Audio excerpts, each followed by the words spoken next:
Hello and welcome to the Recommerce Intelligence podcast. I'm Emma Herod and I'm joined by two great guests from a new fishing gear marketplace called Recast. So guys, can I ask you both to introduce yourself briefly and what's brought you to this place and this launch? Peter, do you want to start? Yeah, my name is Peter Frank de Jong, but I'm also known as Peter Purge as a nom de plume, as a fishing illustrator. I've had a career in as a design system specialist, working for big companies like Philips and the Dutch Railways. But next to it, I always had this alter ego called Peter Purge to do fishing illustrations. And as soon as social media came up, this got launched into a super interesting side career because I never figured that people would be interested in my fishing art. But then I started posting about it on social media, and fishing brands like Patagonia started to contact me, and all of a sudden I had this whole fishing artwork career. So this has led me to work for a lot of the major players in the fishing industry, and from tackle design to t-shirts and apparel to lure design, anything that you can imagine. I even designed fishing restaurants. So then my wife got an offer to have a job in Spain, in Sevilla, and I googled fishing Sevilla, and I was like, yes, we'll move. And which led us to sell off a lot of our stuff in the Netherlands. And we are big sellers on resellers of all our belongings. So I sold my furniture on the specialized design websites. I sold, my wife sold a lot of her clothes on Vinted.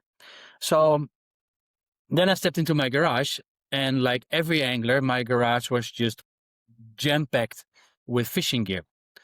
And I started thinking, like, why is there no secondhand reseller platform for fishing gear? But I didn't have the time to sell all my gear, so it had to move with me to Spain. And in Spain, I started to research.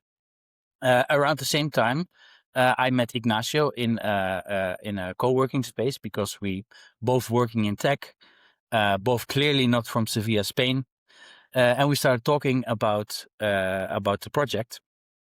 And this is a good time for you to introduce yourself. You're muted. My name's Ignacio Vial. I've got a marketplace background. I've worked in venture backed tech-enabled companies for the past 20 years almost now. I've lived in Latin America, North America, and Europe, and I've scaled different marketplaces amongst those markets. Taken a company that we started out of Chile, expanded it to multiple markets in Latin America, like Chile, Argentina, Colombia, Peru, Brazil, into Mexico, as well as into Europe. An endeavor entrepreneur. I've been accelerated by Techstars, and then through the course of the adventures of these projects that I've worked on, I ended up meeting Peter a couple of years ago, and this is how we started off with Recast. Interesting. So, Peter, you set up a marketplace to sell all your fishing gear and for the wider market. You also mentioned when we were chatting before that fishing is the second biggest sport in the Netherlands after football, which is it's great I think achievement. as a vertical in worldwide, it's hugely overlooked as a pastime. I think 15% of all U.S. citizens identifies as an recreational angler. So these are huge numbers of people that are involved in a very passionate pastime, spending all their free time and money on fishing or traveling for fishing, but it's completely overlooked. In Europe, for example, it's very fragmented. An angler in Germany will sell their fishing gear on Kleinanzeigen, which is like the German eBay. In the Netherlands, it's Marktplaats. In France, it's Dot.le. But there is no way that someone in Germany will sell their fishing gear to someone in France, because the platforms are not connected. There's a language barrier, and this is a huge potential that we saw for connecting those markets together and start selling to each other. there's a 3 billion euro opportunity just in Europe alone if you were able to stitch together all these different fragmented marketplaces. And this is kind of the approach that we had when we looked at it, which was to kind of flip the script on the traditional model that we were seeing, which was hyper niche and regionally niche project or platforms that were selling specific categories of fishing and saying, hey, we're going to do this European-wide, pan-European platform where you can sell any single type of specialty gear in the fishing vertical. So we're a generalist inside of the fishing world instead of a hyper niche inside of a niche world as well. For example, there's a marketplace in the UK that's selling vintage hardy fly fishing reels, super niche. There's a fly fishing marketplace in Sweden, but nobody is looking at the sport as a total, and it's only super niche. But we are looking at a wide sport, and then we learn through our algorithm what type of angler you are, and this is the type of ads that we'll present to you. So instead of focusing on a niche, we tackle the entire sport. And do people move between those different sports? Do you have sort of carp anglers, the sea fishermen or whatever? Usually anglers are very dedicated to one niche type of angling. A carp angler is not interested in seeing fly fishing content. Fly anglers in special are not interested in any other type of fishing. Then there are fishing nuts like me that are kind of like interdisciplinary anglers, I would call myself, and that are really interested in the high-end gear. And this is also what we see reflected on the stuff that's getting sold on our platform. It's people that are interested in the higher end fishing tackle, which means that I'm talking about lures that cost 350 euros, for example, that are only sold in Japan, found their way to Europe, and are now traded in between passionate anglers. Okay, so you've got the combination of the backgrounds, the marketplace experience, UX, knowledge of the fishing experience, love of the sport itself, and you have this idea. So how did you go about bringing it to market, the decision making, the build, and what business model are you following? Yeah, when we first got together, we were talking about different types of projects that we had collaborated on in the past, and we were basically, I think, having a beer and chatting about, like what makes a cool platform like this, what works, how do you remove barriers, and we kind of spec'd out the typical, it's got to come from a community, and it's got to have an important, AOV, it's got to have a lot of supply that's floating. And it's got to be something that's coming out of like a fragmented community, right? And as we're I'm kind of spieling on about this, Peter Hart starts to mention, he's like, this is funny because this is the issue that we have in the secondhand, tackle market here in Europe. It's super fragmented, blah, blah, blah, blah. So he kind of starts to pitch me on the idea. And I was like, I think it sounds like it's got legs, but we should probably talk to some people. We went out first and spoke with, some people from the influencer segment. We spoke with people that came from the publishing houses. We spoke with people that come from directly from the industry side to understand kind of what the dynamic was between secondhand and OEM. And after having had these conversations, we put out some feelers. So we sent out a couple surveys to some communities that Peter runs and is part of. Asking questions about their experience of buying and selling secondhand. It was relatively unanimous that it was a bad experience. It was relatively unanimous that like the big winners of where everybody was actually doing this trading was very subpar, and people were quite unhappy with it. And so we said, if you're interested, you can give us your email and we'll follow up with you because we might be run a project like this. Got to put a good list of people put together a beta.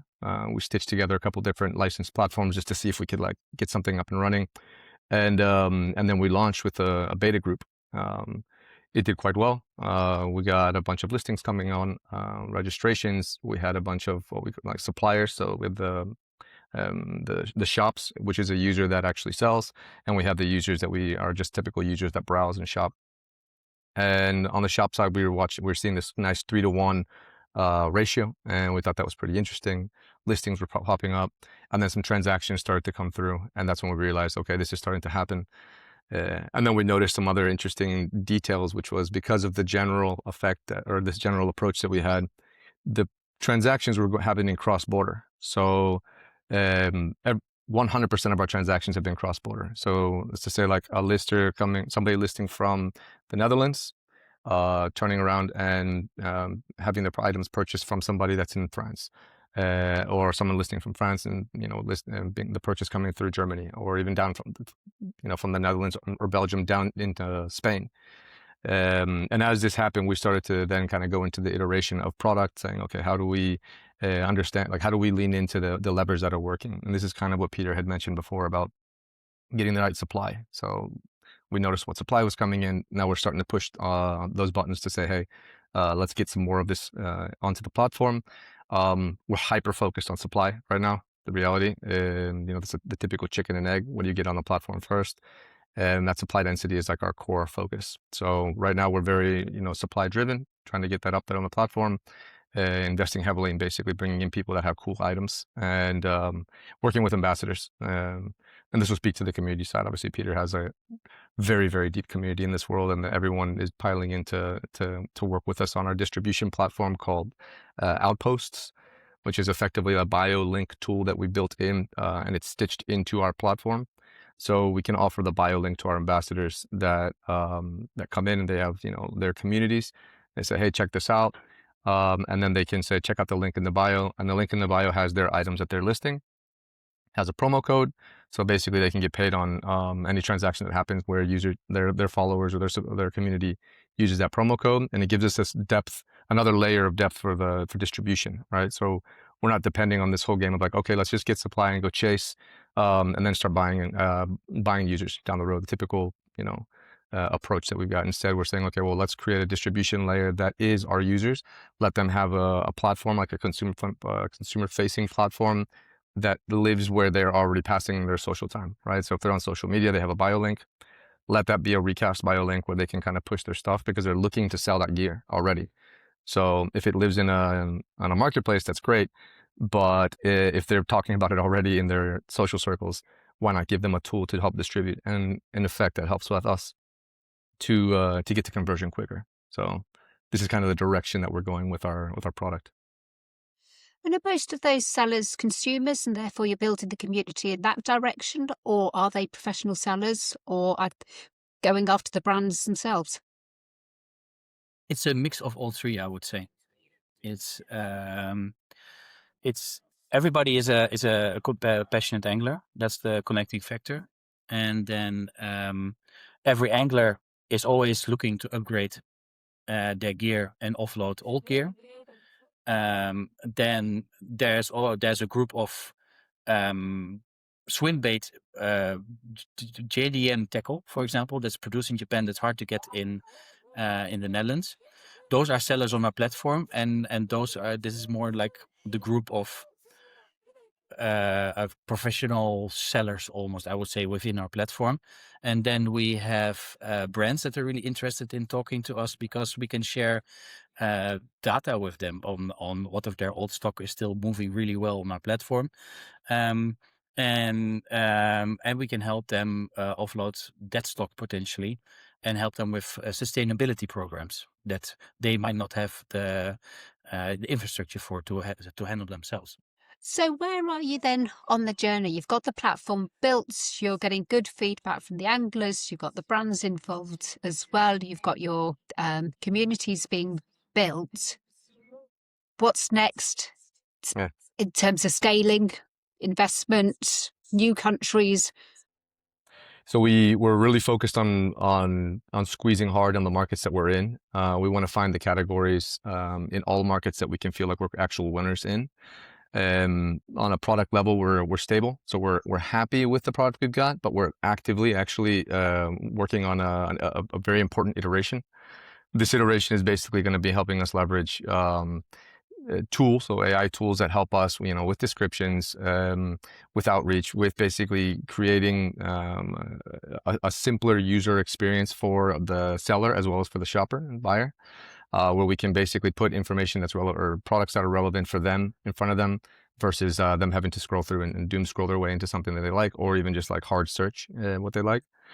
On the stage that we're in right now, we're bootstrapped. We built this product, by ourselves with like a small group of friends and family that helped us out at the beginning, and then we're opening up a pre-seed round right now. We've got what we think is the traction, the levers that are have been being pulled on enough to say, hey, you know what, we think we have something interesting here that we should be, if we throw some fuel on, can pick up the pace. We actually started having conversations last week, so it's kind of interesting timing on this, and the conversations are exciting. We're getting some traction from the U.S. Some of the conversations are based in the U.S. and some of them are here out in the EU, and yeah, so we'll be opening a round here, or we're open with a round as of a week ago, actually. Fantastic. So we might yet see Recast launching in the States. There's definitely a possibility. We're getting pulled that way. So you got to focus and double down on where you see things working, which is our core focus. The interest that we have that pulls to the States is from the user side as well as from the investment side. And obviously there are drivers that kind of help influence us to make that decision to go stateside. But we very much have it on the radar. And that's also where it really gets interesting, because there's a lot of fishing tackle that's US only, there's tackle that's EU only, and there's tackle that's Japan only. If all those markets get connected within Recast, we have something that gets really, really interesting and that has really potential to scale. We're dreaming big. Glad to hear it. So that's brilliant news then, amongst building community, building outreach with the brands, with the affiliates, with the market, getting further investment and everything. I wish you best of luck with your continuing journey with Recast, and thank you very much for joining me at Recommerce Intelligence. Thank you, Emma. Thank you for your time.